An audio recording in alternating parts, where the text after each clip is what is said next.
Boa noite. Hoje nós vamos começar o terceiro encontro do workshop Formação em Mídias Digitais. E o tema de hoje é escolhendo as melhores plataformas para o seu projeto. E eu tenho, como sempre, um convidado muito especial. Daqui a pouco eu já vou introduzir. Antes disso, vou falar um pouco do projeto. Esse projeto foi patrocinado com recursos da Lei Federal de Incentivo à Cultura, através do Prêmio Cultura e Desenvolvimento Local da Mostra de Diversidade Cultural Imagens da Cultura Popular, realizada pelo Favela é Isso Aí, ArcelorMittal, Secretaria Especial da Cultura do Ministério do Turismo e Governo Federal Pátria Amada Brasil. Bora lá? Gente, eu falei um pouco já, durante esses dias, desde segunda-feira, eu venho falando com vocês sobre esse projeto, que foi um edital emergencial das iniciativas que eu acabei de citar aqui, e ele veio em uma ótima hora, porque nesse projeto hoje nós temos várias iniciativas de documentários, podcasts, e eu resolvi, tentar e participar também, e fui escolhida para fazer, para trazer para vocês essas lives, esse workshop em forma de lives aqui no YouTube, para falar um pouco sobre as redes sociais, porque a gente teve uma grande mudança no cenário de consumo de conteúdo, de consumo em geral, com a pandemia e as consequências até dessa pandemia. Então, muita coisa mudou, nós estamos aí já com quase 7 meses, a pandemia não acabou, mesmo que algumas pessoas ajam dessa forma, não acabou, e a gente teve uma mudança muito grande nessa questão aqui digital. Então, tem muitas pessoas chegando agora que não sabem ainda como funciona, que tem um pouco de dúvida, que quer aprender. Então, a gente a intenção aqui do projeto é auxiliar, é ajudar essas pessoas, sejam elas artistas, artesãos, funcionários, trabalhadores individuais, todo tipo de trabalho que as pessoas estejam fazendo nesse momento. A intenção é ajudar vocês a melhorar e a distribuir melhor o seu conteúdo, o seu trabalho e crescer. Tá ok? Nós vamos agora... Raíssa, eu tô aqui de olho em tudo, a Nina. Hoje o nosso tema vai ser escolhendo as melhores plataformas, e o meu convidado de hoje é um convidado especial, como todos os outros, mas hoje eu já estou vendo ele aqui, já está chegando, esperando aqui na salinha de espera. E o convidado de hoje, gente, ele é um profissional excelente desse mundo aí da internet, de criação de conteúdo. Talvez você já deva ter visto ele por aí, ou já devem ter ouvido ele por aí. E, além disso, ele é também meu marido. Ele vem a ser meu esposo. Então, eu vou chamar aqui agora o Lucas para conversar com a gente sobre criação e distribuição de conteúdo também.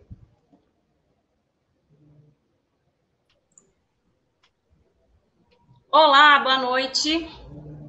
Boa noite. Como é que tá? Tudo bem?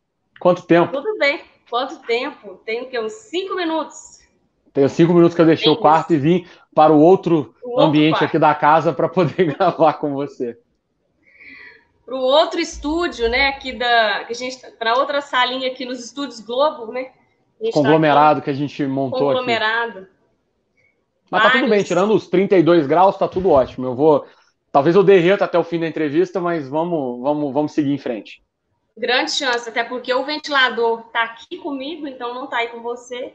Exato. Eu escolhi uma camisa cinza que não ajuda muito também a denotar as manchas de suor, mas vamos ignorar isso e vamos passar. Eu acho que vai dar certo. Bom, Lucas, eu já dei uma breve introdução, sobre a sua pessoa, mas eu queria que você falasse aqui, contasse para o pessoal um pouco sobre você, sobre a sua história, sobre a sua experiência nesse mundão aqui da internet. Bom, eu sou jornalista, formado, Formei pela FUNED UENG, né, Universidade Estadual de Minas Gerais, em 2012. E eu trabalhei tanto na imprensa tradicional, como também em veículos online. Eu trabalhei durante 4 ou 5 anos, talvez, em rádio e televisão, e depois disso eu comecei a trabalhar com internet.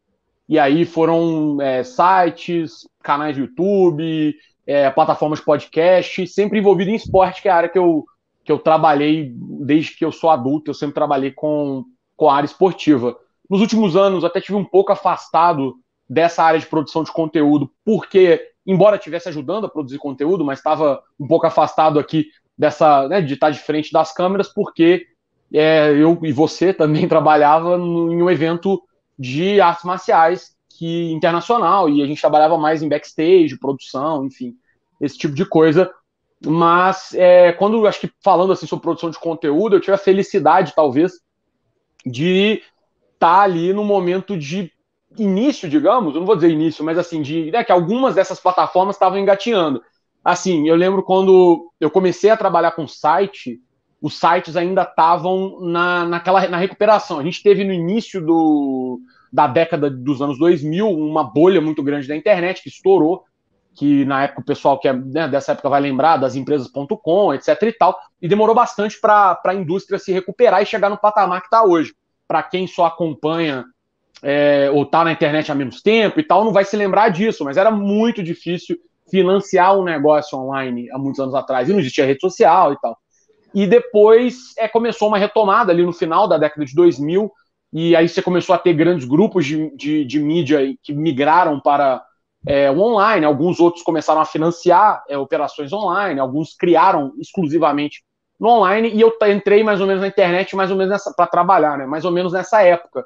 Então você tinha ali grandes portais no Brasil e tal, mas ainda era um território novo para muita gente. Eu participei de podcast antes do boom do podcast do Brasil. Eu, além de ser consumidor de podcast, como eu sempre fui, tem uns mais de 10 anos, 12 anos, eu também estou participando de podcasts relacionados a esporte, né, que era a área que eu sempre trabalhei há mais ou menos isso, talvez 9 anos atrás a gente começou.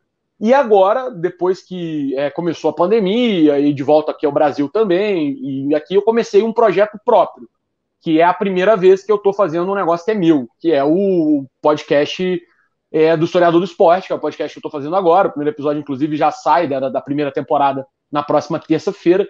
E é um projeto que eu estou fazendo e, obviamente, mais uma vez, né, não só muito ligado ao ambiente online, mas também muito ligado a essa questão de distribuição social também, que é a primeira vez que eu vou ter um produto, digamos, meu, que eu vou ter que trabalhar diretamente com essa tipo de abordagem para distribuição, né? Hoje em dia, vale às vezes mais a pena eu fazer uma distribuição em redes sociais do que necessariamente das formas tradicionais, como a gente foi acostumado, ou como quando era na época que eu estudava.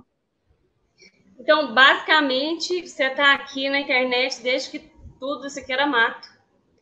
Mais ou menos. Eu basicamente trouxe a internet para o Brasil. Não, mentira. Mas desde muito tempo, assim. Eu, como usuário, né? Sim. Como usuário há muito tempo.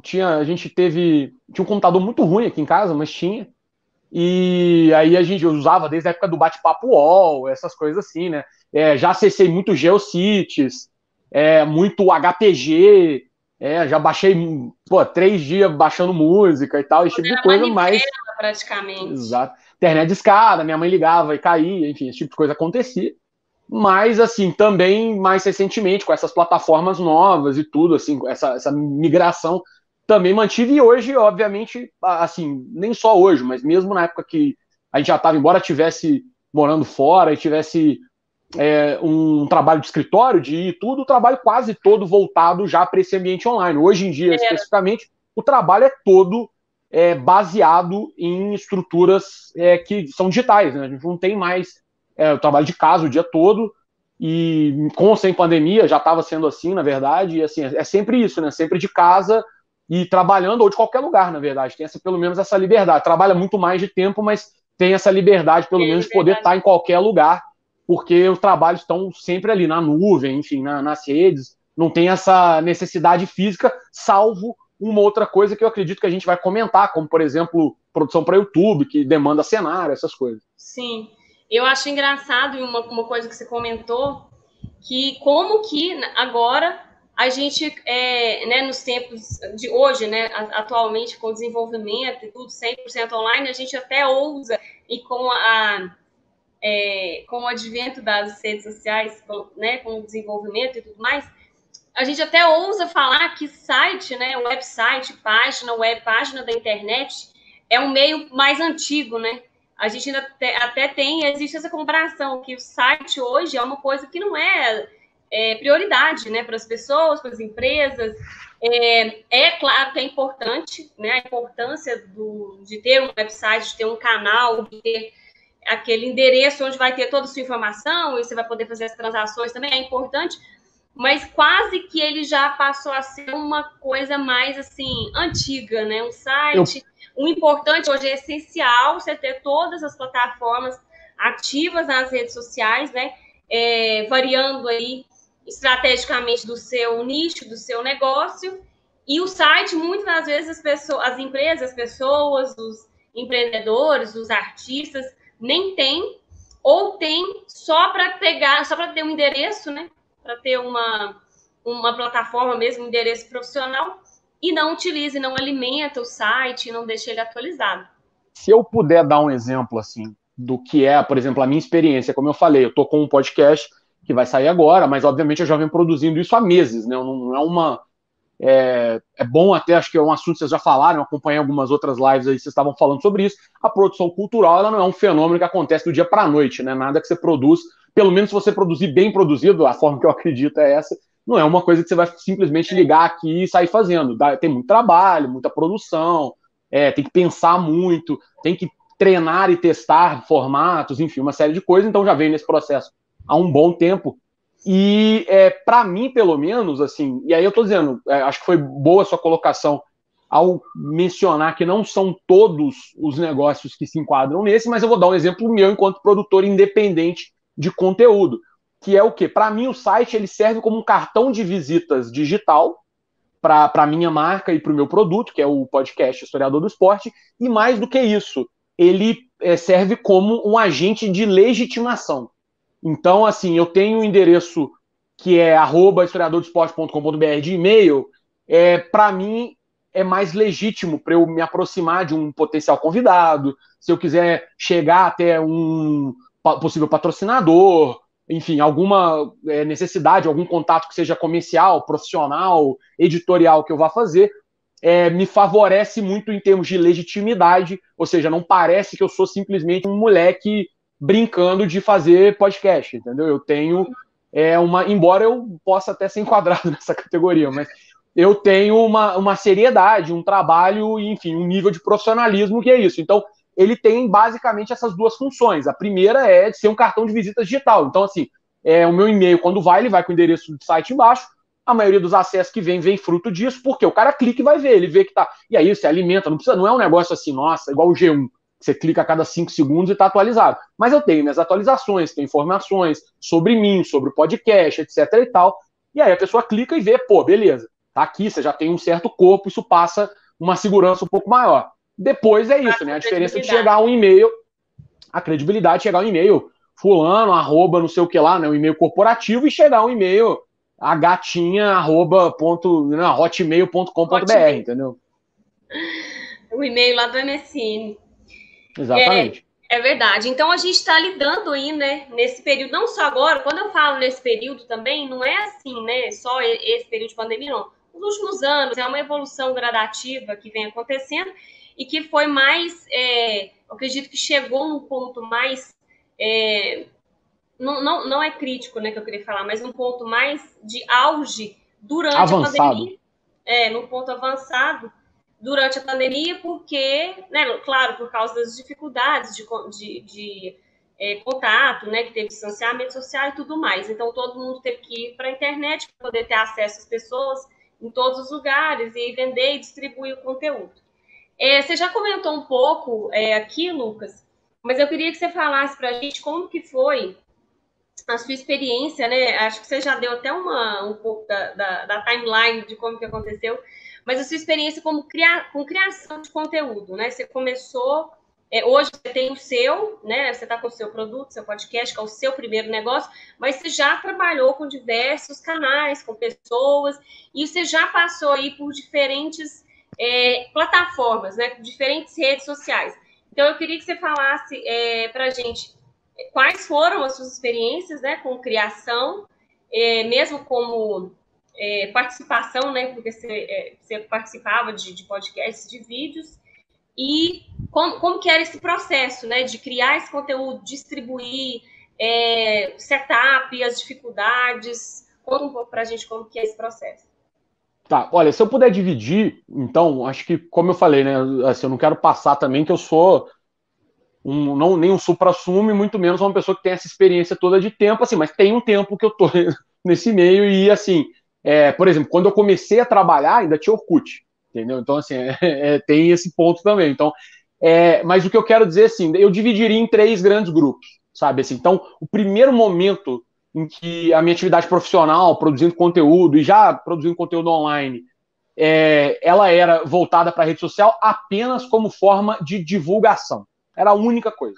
Então, era o quê? Eu produzia lá uma matéria que eu escrevia, eu trabalhei muito tempo de deadline writer, né, que é tipo escritor, pessoa que escreve matéria em cima da hora ali, e aí acabava, saía uma notícia, tipo, fulano fez isso.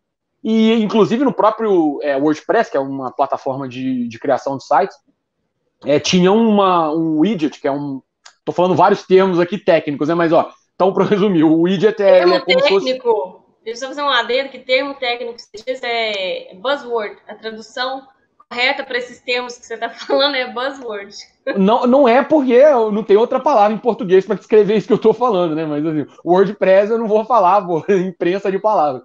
Mas enfim, o WordPress é essa plataforma, o pessoal que tem blog e tal já deve ter se ligado, e o widget ele é como se fosse uma ferramentazinha que tem ali dentro. Então, basicamente é isso. E já existia essa ferramenta integrada ao site que eu escrevi, que era um site, inclusive, muito grande, tinha mais de 1,5 milhão de acessos por mês, está ativo até hoje.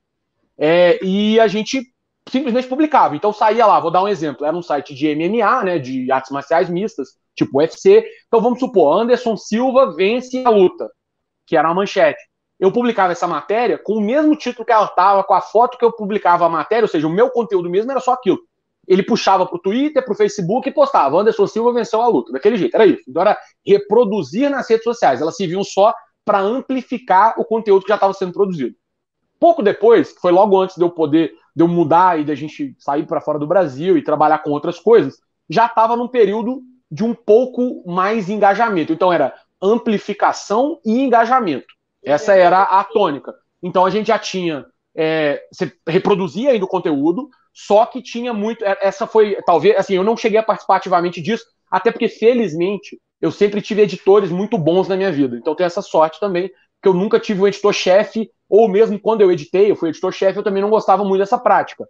Mas era uma era de clickbait, né? Que é essa sim é uma buzzword. O clickbait é uma isca de clique, ou seja, é aquele título, aquela chamada que te ludibria, para não dizer, né, para te engana, para fazer você clicar. Então vamos supor, fala assim, jogador do Flamengo deixa o Mengão, ou então tipo, jogador craque do Mengão deixa a equipe da Gávea. E aí você vai clicar, é um terceiro reserva do, sabe? Não é mentira, mas o cara botou o negócio pra você achar que era o Gabigol que tava saindo e não é, entendeu? Então, assim, era essa era. Então você já tinha, mas ainda assim, reproduzia o conteúdo. Só. Reproduz e arruma uma forma de engajar. Ou com uma pergunta, ou com alguma, enfim, um clickbait, como eu já falei e tal. E agora, mais recente, e essa inclusive é a estratégia que eu estou utilizando para o meu próprio podcast, que já estamos num momento diferente, é o quê? É a produção de conteúdo exclusiva para redes sociais. Ou seja, naturalmente, a rede social vai levar a pessoa para o seu conteúdo, para o produto, que é o que eu quero. Eu quero, no final das contas, que as pessoas ouçam o meu podcast, certo?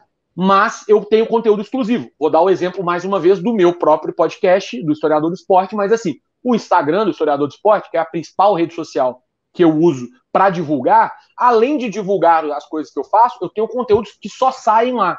É um podcast de história, é um podcast de história do esporte. Então, assim, meus episódios, eles são grandes compilações, 40, 50 minutos, contando histórias, entrevistando pessoas, etc e tal. Eu tenho uns drops, né, umas pílulas que eu posto que são num dia como hoje. Então, assim, hoje é 1º de outubro, em 1977, no dia 1º de outubro, Pelé fez o último jogo de futebol da carreira dele. Eu vou lá e posto um vídeo da despedida do Pelé, do Cosmos de Nova York, ganhando do Santos por 2-1 no amistoso, lá em Nova York. Então, é um conteúdo que ele não existe no meu podcast.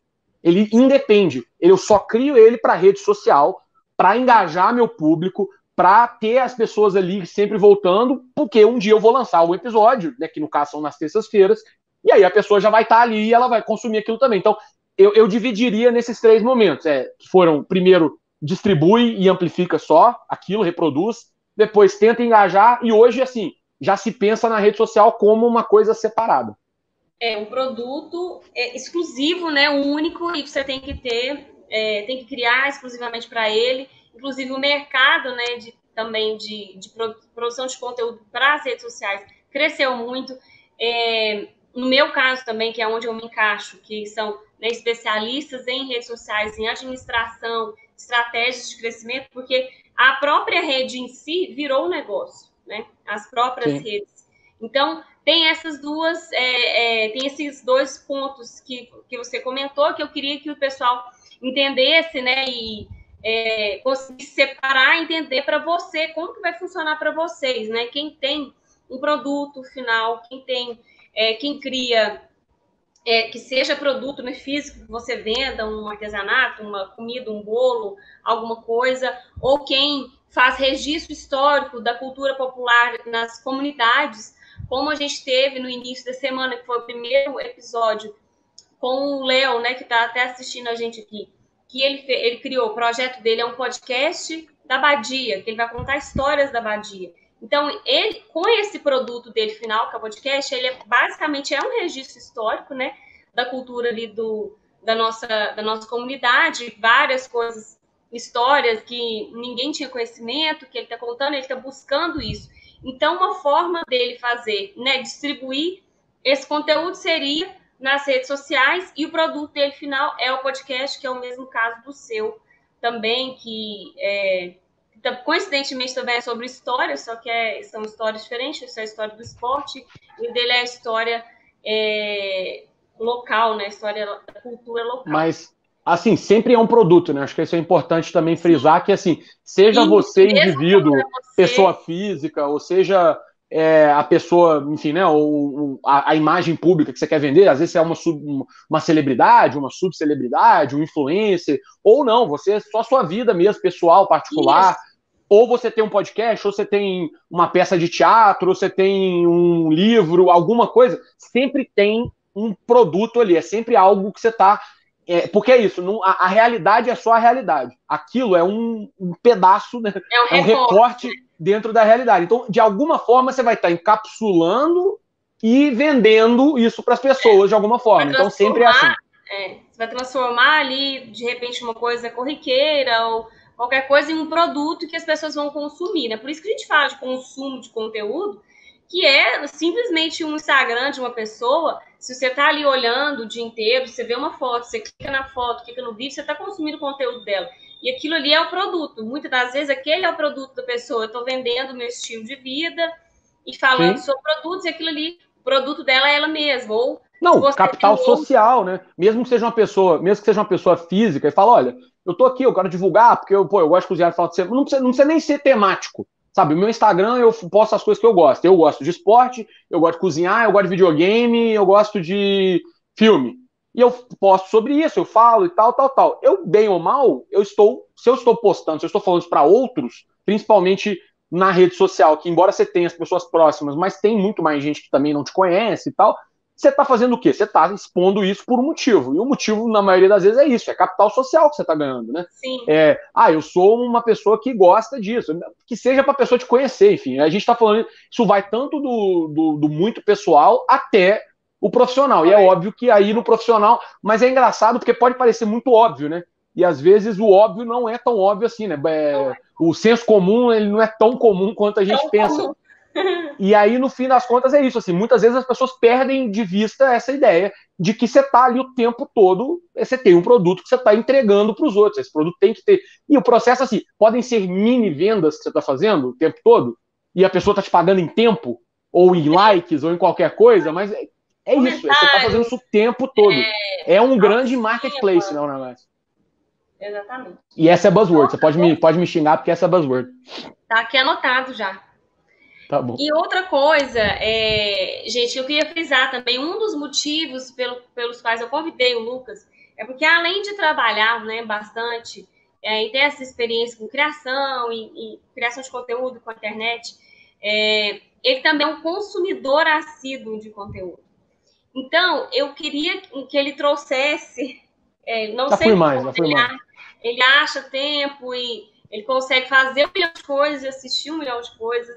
Então, assim, para a gente ter também, né, eu queria que ele trouxesse para a gente também um ponto de vista diferente, né, de quem está criando e de quem está distribuindo o conteúdo, da pessoa que consome também. É claro, né, claro que é um recorte mínimo, é uma pessoa, a gente não está falando, isso aqui não é uma pesquisa oficial, mas é um ponto de vista de uma pessoa que consome bastante conteúdo, porque em conversas, né, com ele e até nas tomadas de decisão dele, na hora de montar a estratégia do podcast ou de outros trabalhos que ele faz, você chega, né, Lucas, você olha qual que é o seu público, né? Quem você quer atingir, para quem você quer mandar esse conteúdo.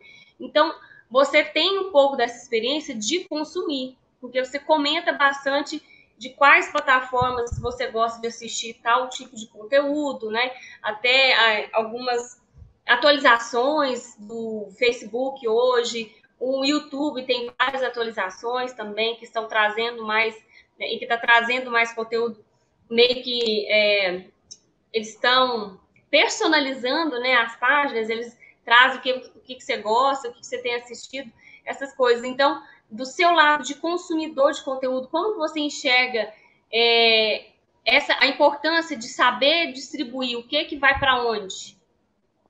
Bom, não é porque eu tô querendo puxar seu saco, não, mas é uma ótima pergunta, porque muitas vezes as pessoas não sabem diferenciar também, ou têm dificuldade em diferenciar o que é um perfil de consumidor e o que é um perfil de produtor. Você citou aí, e mesmo a gente estando falando aqui de redes sociais, eu vou falar de um perfil meu de consumidor. Eu, Lucas, não consumo avidamente Instagram.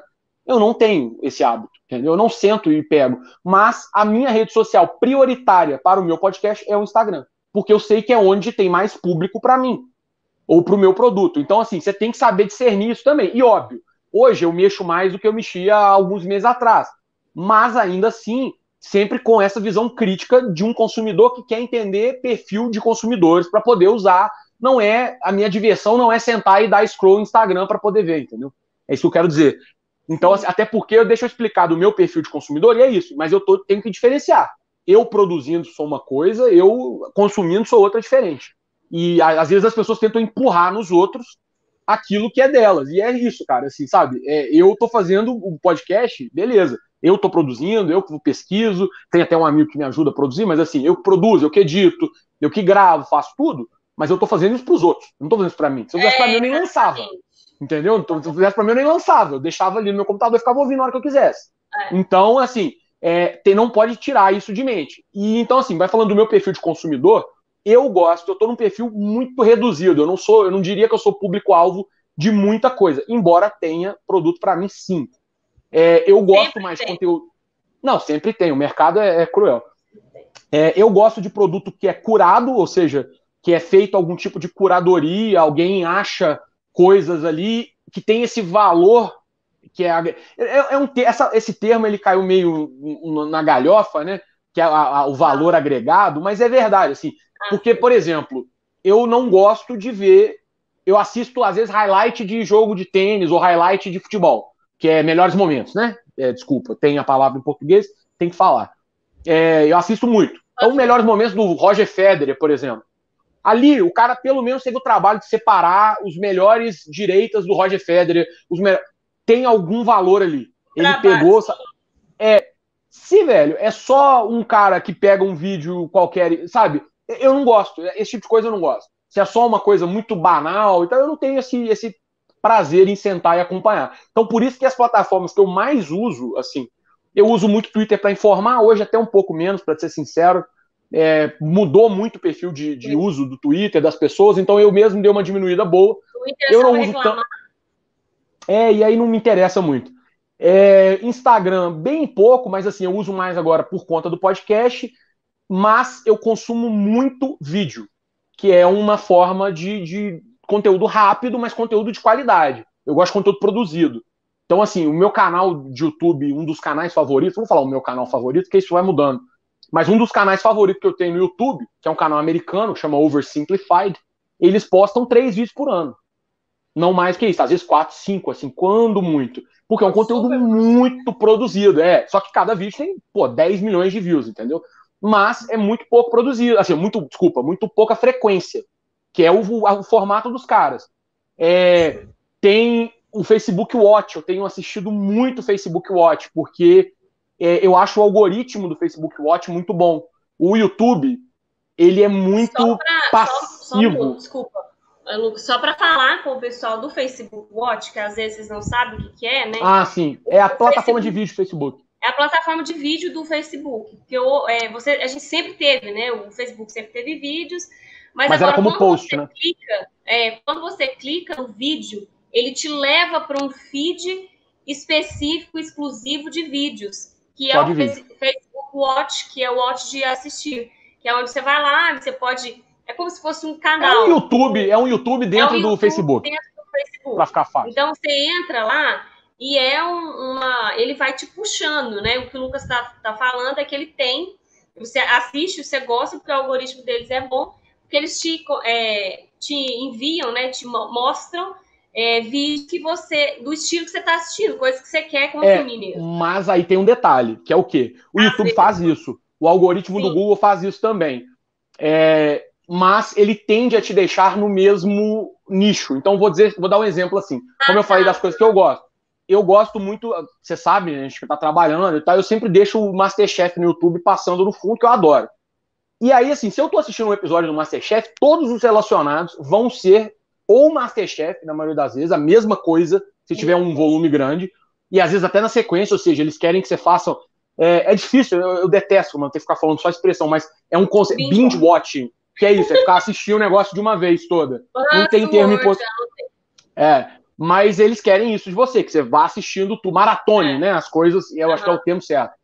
E aí, cara, eles fazem isso. E aí, no máximo que eles vão fazer é o quê? Você tá assistindo Masterchef? Deixa eu te recomendar esse vídeo aqui do Food Network, do Alex Atala, sabe? Que tá na mesma linha. O Facebook Watch, ele tem um perfil, até porque ele é uma rede social junto com o player de vídeo, ele tem uma noção maior do seu perfil individual. Então, o que acontece? Eu, por exemplo, eu tava agora ali, enquanto eu aguardava, tava aqui vendo um vídeo no Facebook Watch rapidinho, enquanto você tava arrumando as coisas e tal. Aí me passou um vídeo do Pesadelo na Cozinha, do Jacan, um trechinho de uma coisa assim, que eu gosto. Aí passei e acabou o vídeo. Aí veio um daqueles Blossom, não sei como é que chama, que os caras ficam serrando as paradas e faz, sabe? Aquele negócio, um desse. E depois um vídeo do Federer, que acho que até você entrou no quarto na hora que eu tava vendo. E depois, sabe, ele vai te dando várias coisas que você gosta diferentes. Então, eu acho isso menos maçante. É uma bolha ainda, mas é uma bolha menos bolhada. Porque eu falei sobre curadoria, isso é muito importante. Eu sinto um pouco de falta, tá? E isso vai mudar eventualmente, porque o próprio perfil da internet ele está mudando. A gente está saindo muito daquela ideia de Web 2.0, que é a internet te entregar só o que você quer, para um perfil até um pouco mais preditivo e tal. Que é o quê? Eu sinto falta, às vezes, de revista, cara. Eu sempre fui muito leitor e eu li muito... Lá, né? A surpresa. Você não sabe. Às vezes é bom você ser programado de vez em quando, sabe? Assim, eu gravei um episódio do podcast com um cara que foi editor da revista Rolling Stones durante muito tempo, o Pablo Miyazawa, e ele era editor de uma revista chamada EGM Brasil, que é uma revista de videogame. E eu lia isso quando eu era adolescente, e um dia, cara, eu lendo no editorial dele, ele dá uma dica falando, olha, eu vi uma banda muito boa que chama Arctic Monkeys. Eu comecei a baixar, tem 15 anos, cara, eu escuto a banda até hoje. Que eu li numa revista de videogame, não sabe, não tem... esse tipo de coisa é muito mais espontânea do que um algoritmo que fica só te jogando a mesma coisa sempre. Mas, é o que eu disse, isso vai mudar eventualmente. E já tá mudando um pouco. Você vê o caso do Facebook Watch. Já não é mais, você gosta de comida? Então vou te socar comida enquanto eu estiver dando conta aqui. E eu acho, né, também que, assim, isso é até um pouco de... A gente estuda e fala um pouco sobre isso, né? Não é estudado, é meio que empírico, assim, de experiência mesmo, que a gente tem trabalhando com internet, com redes sociais, é que para você, né, como criador de conteúdo, para as pessoas, assim, vamos falar... No meu caso, por exemplo, eu tenho que produzir conteúdo sobre produzir conteúdo, né, que são coisas mais educativas, às vezes, dicas e sobre trabalho, prestação de serviço, é um outro meio diferente. Mas uma coisa que eu falo sempre com as pessoas, né, que eu trabalho, com clientes mesmo, com amigos, e dicas que eu dou para as pessoas, né, que eu até gostaria de dar para vocês que agora como dica, que é uma coisa que você faz muito e que eu vejo que isso funciona em você, é o meu estudo de caso que é real. É tipo assim, você tem um podcast sobre... Não, no seu caso não vale, porque o podcast é de história do esporte e tem 1000 modalidades de esporte. Mas, por exemplo, um perfil de fotografia. Você tem um perfil de fotografia e você tem que criar conteúdo sobre fotografia, sobre dicas, sobre tudo mais. Em algum momento, né? Às vezes a internet ou o Instagram é uma plataforma que faz isso, ele te joga tudo que você fala, é muito maçante. Os anúncios são maçantes, eles são descarados. Se você fala o nome do perfil, se você procura uma palavra, ele vai te jogar. Se você visitar um perfil uma vez, aquele perfil, os anúncios dele vão aparecer para você até você comprar, ou até você desistir, ou até você seguir aquela pessoa. Se você seguir, aí ele vai te mandar mais ainda, porque ele vai ver assim, nossa, você gostou, então vai. Né? Que tem uma opção lá, quando a gente cria anúncios, tem uma opção de você colocar de recorrência, audiência parecida, pessoas que já atingir pessoas que já visitaram o seu perfil. Então, eles estão assim, né? Você está completamente bombardeado de informação, e é como se fosse uma armadilha mesmo. Mas, quando você quer, né, ter essa... para a maioria das pessoas funciona, você fica muito fissurado com isso, com a mesma coisa, o mesmo assunto, e não dá, tem uma hora que trava. E isso acontece mesmo comigo. Eu estava muito fixada em consumir só conteúdo sobre um determinado assunto. Então, eu ia no YouTube, eu procurava, aí o YouTube me dava mais e mais e mais. Aí eu falava assim, nossa, essa menina é ótima, essa pessoa é ótima, vou olhar. Aí apareceu outra, essa é ótima. E tudo sobre a mesma coisa. E chegou uma hora que todo mundo estava repetindo o que todo mundo estava falando, e estava só a mesma coisa. E aquilo não acrescentou nada para mim. Não acrescentava nada. Então, o que eu sempre falo com as pessoas mas todo mundo tem dificuldade para criar conteúdo para minha página de esmalte, de esmalteria. Não para de consumir só conteúdo de esmalteria. Vai assistir vídeo de futebol. É isso, cara.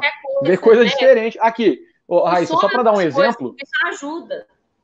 Assim, para dar um exemplo, e aí eu vou sair até do âmbito das redes sociais. Até porque nesse exato momento, eu queria pedir desculpa antes da gente acabar, porque eu tô numa situação. Escolhi muito mal meu guarda-roupa para essa entrevista. Tô com uma luz aqui de 150 watts na minha cara, mas péssima escolha. Sem protetor solar. Porra, complicado. Mas, assim, saindo até do âmbito das redes sociais digital, quantas descobertas científicas foram pesquisas que vinham em outro sentido, sabe? A penicilina é uma descoberta quase aleatória, eles não estavam estudando aquilo. Você tem que ter não só a cabeça aberta, mas você precisa de muito mais referência do que só aquilo. Quanto mais você se fechar, mais difícil você poder entender as coisas, né? A tendência é que você vá se afunilando cada vez mais e perde. Então, assim, isso é uma coisa, para mim, é muito natural. Então, mas é como a gente falou, não é porque é natural ou porque é comum para uma pessoa, que é para todo mundo, então é bom sempre colocar isso para fora. É muito importante você ter variedade, sabe? A quantidade, eu gravo vídeos, né, para um canal no YouTube também, e aí até o meu editor, ele sempre fala isso comigo direto, ele fala assim, cara, traz essas coisas. Ele falou, olha, poucas pessoas vão falar de luta, como é um assunto que a gente fala lá, e citar filme do Francis Ford Coppola, que é um negócio que você gosta, entendeu? E vão falar de, conseguir relacionar tênis com... É isso, se você tem essas referências, e mais importante, você consegue ligar os pontos, que isso também é fundamental, não é ficar aquele som, aquela doideira. Não é isso, você tem que saber estabelecer conexões. Mas aí você tem que fazer, e como você falou, assim, acho que para rede social, o produtor de conteúdo, por exemplo, isso acontece muito. Você vai no feed do fotógrafo, só tem seguindo outro fotógrafo. Você vai no feed da companhia de teatro, só segue ator e outras companhias de teatro. O crítico de cinema só segue diretor. Sabe, cara, você tem que ter essa... Para você ver o que está sendo feito em outra... Segue gente de tecnologia, segue gente de quadrinho, de filme, de esporte, de moda. Sabe, eu sigo perfil de moda, cara. Mas você tem que ver o que está sendo feito, o que está funcionando, o que não está, né? E não é só, né, a questão de e assim, só um negócio, desculpa. É que assim, eu sigo de moda e como vocês podem ver, eu não entendo nada de moda. Eu pego essa camisa cinza horrível que tá toda molhada já de suor. Então assim, não tá adiantando eu seguir, mas... A consultora de imagem aqui para dar uma consultoria pra gente. Mas não só os perfis, né? Porque o exemplo que eu estava falando é sobre perfis no Instagram, porque é um mundo mais que eu vivo constantemente e que eu trabalho com as pessoas, porque a gente, né, o mundo, como a gente falou anteriormente, esse mundo das redes sociais está tão amplo, tão grande, que a gente está num estágio já que existe recortes e mais recortes de especialização. Então, a gente trabalha hoje, né, que eu faço consultoria só para Instagram, porque nem todo mundo precisa estar em todos os lugares. Então, eu faço isso, que é o nosso próximo tópico agora, para a gente poder caminhar para o encerramento, que eu sempre falo com todo mundo, não siga só pessoas do seu nicho, não fica seguindo concorrente, só concorrente ou inspiração, porque além de te travar e de você ficar... Primeiro, ele vai gerar comparação o tempo inteiro. Mas eu sigo para inspirar, eu gosto de tirar inspiração. Mano, 10% de inspiração você vai tirar, o resto é cópia, ou então você vai ficar com raiva, você vai ficar... sabe, você vai ficar muito... Você achando péssimo, você vai ficar se comparando, então não faz. Depois, outra coisa, o consumo das atividades, o consumo dos conteúdos fora, né, do Instagram. No Netflix, vai assistir filme, sabe, aleatório, as músicas, os podcasts, escuta coisa que não tem nada a ver. Ouve o rádio da sua cidade, conversa com seu vizinho, sai na rua, vai bater papo, né? Quando você menos espera, os insights vêm do nada, sabe? Não adianta você ficar agarrado no livro lá de branding, de imagem, sei lá, de que é, para ver se vai vir um insight. Você fica meio que forçando, sabe, aquela ideia aparecer. Mas quando você abre, que você está, né, com a mente livre e está aberto para novos conhecimentos, para aprender coisas novas, você vai ver que a sua criatividade ela vai aflorar. Você vai ter esses insights, sim, a qualquer hora, para o seu negócio, para sua música, para o seu trabalho. Isso vai aparecer. Então, isso é uma dica e que tem a comprovação, o exemplo vivo do Lucas, que ele consome coisas que não tem nada a ver. Na mesma hora que ele está assistindo MasterChef, ele está assistindo vídeo de tênis, né, técnica de jogadas de tênis. Então, assim, a criatividade flui e não precisa você ficar trancafiado naquela caixinha que você acha que você pertence, tá? E agora, para a gente caminhar já para o final, para a gente amarrar aqui um pouco falando sobre aonde, né, aquela grande dúvida que as pessoas têm, a principal dúvida, que é onde eu devo estar com o meu negócio, com a minha música, com o meu conteúdo, onde eu preciso, em qual rede social que eu devo estar.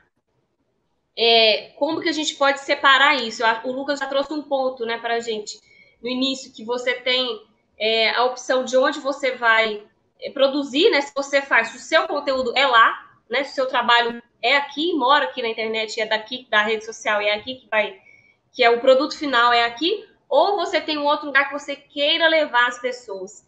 Então, assim, se você puder citar para a gente alguns, né, exemplos e como que você vê que as pessoas, né, para o pessoal que está aqui, que precisa começar e divulgar o trabalho, qual que é o primeiro passo para você pensar assim, olha, para qual rede social que eu devo ir, em qual que eu devo investir, né, investir tempo e investir dinheiro? Então, assim, eu acho que eu já dei umas pistas, né, disso um pouco antes, primeiro é identificar o público, você tem que identificar seu público e ver onde as pessoas estão. isso é facilmente encontrável, para usar um neologismo, até online mesmo você consegue encontrar essas informações. Então, qual que é o perfil de consumidor que está no Instagram? É X. Qual que é o que está no YouTube? É Y. Você consegue, para saber onde vai estar o seu público. E isso aí também tem muito do seu feeling, da sua percepção, né? Você vai olhar e falar, ó, jovem tá um pouco, meu 18, 35 vai estar mais no Instagram, entendeu? Então você tem...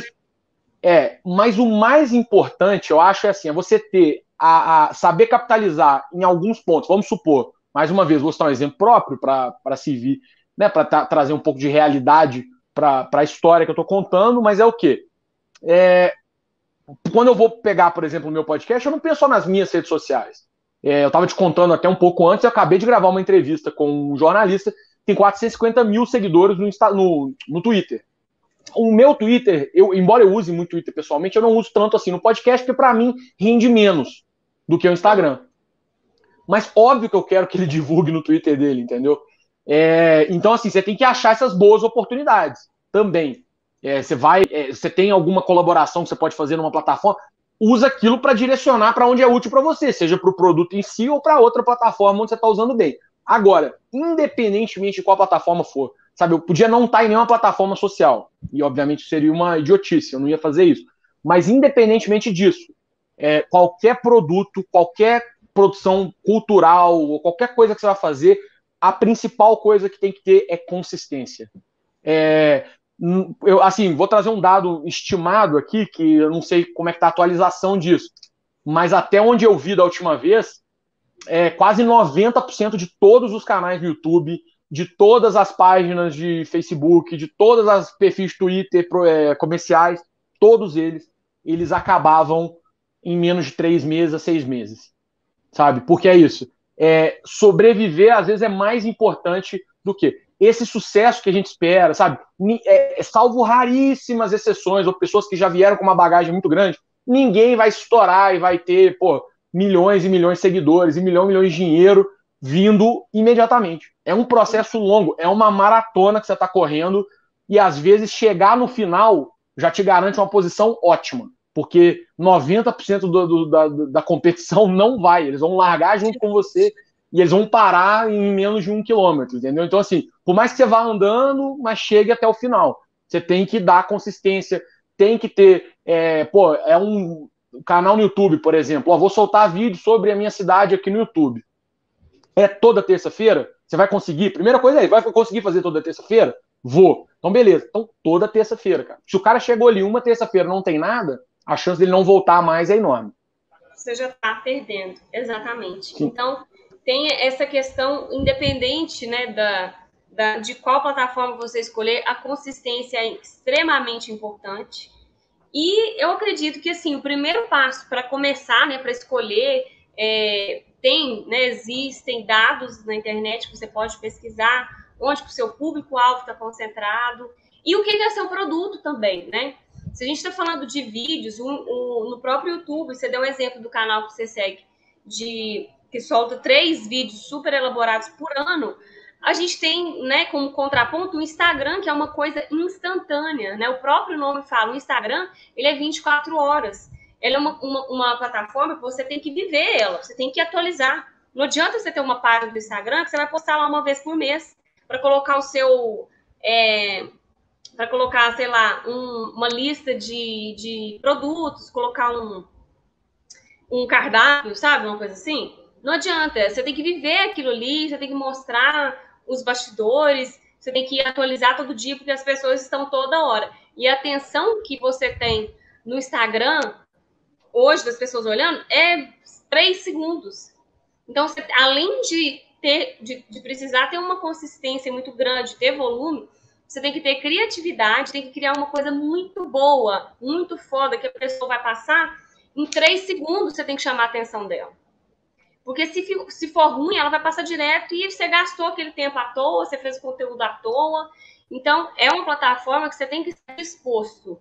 O que a gente pode falar aqui agora, né, em termos de dicas mesmo, de conselhos da atualidade, é que sim, você tem que estar no Instagram. Hoje todo mundo tem que estar no Instagram. Tá? A gente está falando aqui para autônomos e artistas, empreendedores, você tem que estar no Instagram, tá? Não é todo mundo. E por isso que tem que ter essa estratégia, esse estudo antes, né? Porque não são todas as empresas, todos os negócios que devem estar lá. Mas a maioria que está aqui, sim. Então, tem outras plataformas, tem o Facebook, que automaticamente você tem que fazer o Facebook, porque é uma coisa só, né? Hoje, Facebook, Instagram e WhatsApp é tudo da mesma empresa, é a mesma coisa, é o mesmo grupo. Então, faz tudo já. O WhatsApp, vocês têm que fazer o WhatsApp Business, que a gente não vê o WhatsApp como uma rede social, mas ele é uma rede social. Então, ele tem muita utilidade. Eu falo para as pessoas, gente, deem atenção para o WhatsApp. Então, essas 3 aí gigantes do mesmo grupo são essenciais. E se você decidir por embarcar aí no mundo do YouTube, virar um youtuber, criador de conteúdo para o YouTube, né, vídeos para essa plataforma, a principal dica, né, chave, é o que o Lucas já falou, que a consistência. Os canais de YouTube, eles morrem aí antes da metade, então é consistência, porque se você persistir, com certeza vai dar certo.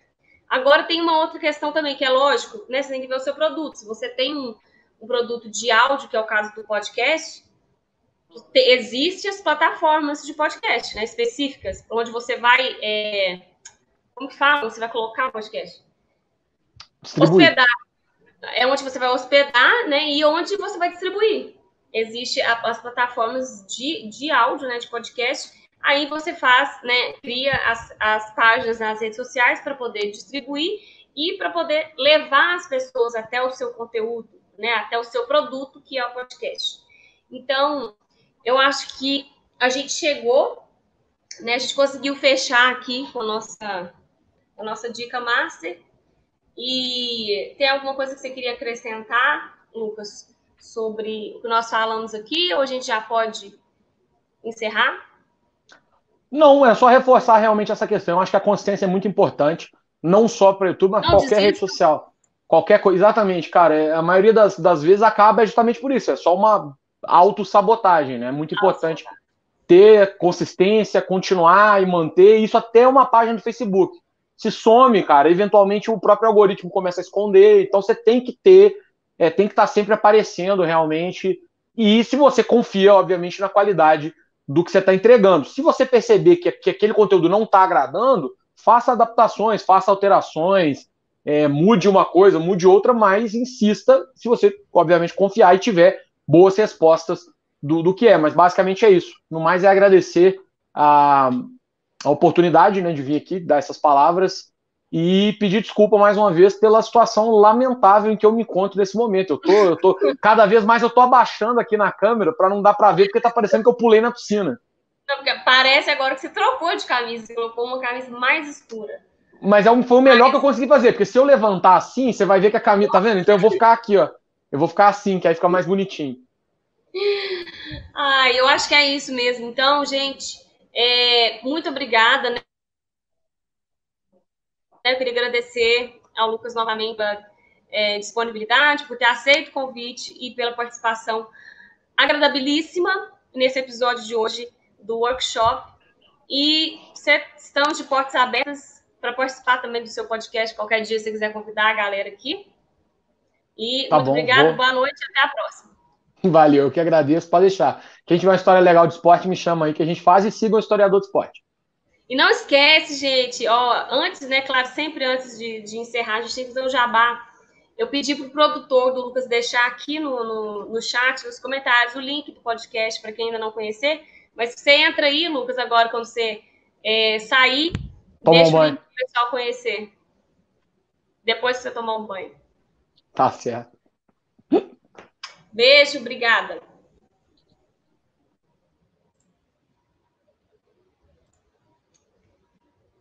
Então é isso aí, encerramos mais uma live, mais um episódio, aqui, mais uma aula do nosso workshop. Eu espero que vocês tenham gostado. Acho que o Lucas trouxe bastante coisa para a gente, muita informação, que vai agregar bastante no nosso conteúdo que já vem sendo mostrado desde segunda-feira. Então, assim, se a gente juntar tudo, vai dar tudo certo. E Lembrando, né, gente, que amanhã a gente tem o último encontro, que é o encerramento, que eu vou trazer outra vez um convidado super especial, que também a gente vai ficar aqui, comecei trazendo o Lucas hoje, a gente vai encerrar em família.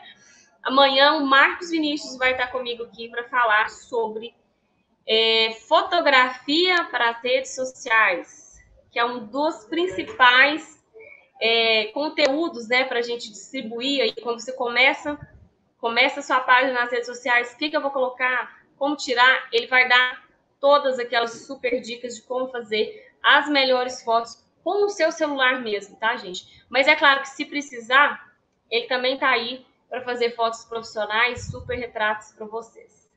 Muito obrigada a todo mundo que ficou aqui com a gente até agora. E até amanhã, nesse mesmo horário, nesse mesmo canal, para o nosso último encontro do workshop. Boa noite. Até amanhã.